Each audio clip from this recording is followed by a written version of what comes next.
bienvenue au clocher de la Vendée. Si ce message vous touche le cœur, je vous invite à aimer, à vous abonner et à le partager afin qu'il puisse atteindre plus d'âmes. Que Dieu vous bénisse et commençons.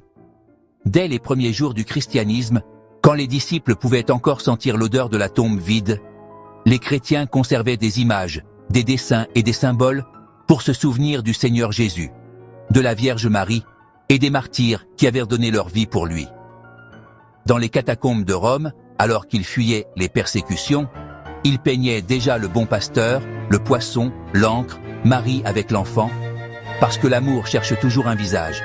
Mais 8 siècles plus tard, en l'an 787, un danger surgit au sein même de l'Église. L'iconoclasme, qui chercha à arracher le Christ des yeux et des cœurs des fidèles en détruisant les images sacrées. L'Église réagit au deuxième concile de Nicée. Et là émergèrent les canons 653 et 655. Que disent-ils? Ils disent que détruire ou refuser les images par haine de la foi est un péché grave. Et ils disent aussi que les images du Christ, de la Mère de Dieu et des saints devraient être placées dans les églises, afin que les gens se souviennent de qui ils sont et aiment davantage Dieu. Non, ils ne disent pas d'adorer une image. Au contraire, le concile fut très clair. La vénération des images est dirigée vers le prototype. L'honneur donné à l'image va à celui qu'elle représente, c'est-à-dire, une image n'est pas un Dieu. Une image nous conduit à Dieu. C'est comme quand nous embrassons la photo d'un être cher. Qui aimons-nous? Le papier? Non. Nous aimons la personne qui y est représentée. Les protestants disent, les catholiques adorent les images. Mais la vérité est celle-ci. L'Église a toujours soutenu que l'adoration, latrie, est seulement pour Dieu, et que la vénération, dulie, est dirigée vers les saints à travers le Christ et en Christ.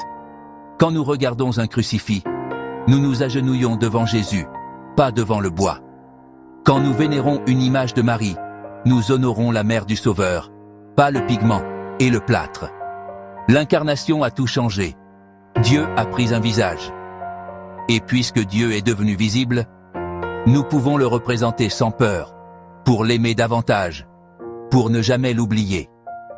Les canons de Nicée II, loin de promouvoir l'idolâtrie, protègent la foi de ceux qui veulent rendre l'invisible invisible, comme si le Christ n'était pas venu au monde. C'est pourquoi l'Église dit encore aujourd'hui ce qu'elle disait il y a plus de 1200 ans. Nous n'adorons pas les images. Nous défendons le visage de Dieu. Et nous célébrons qu'il ait voulu être vu.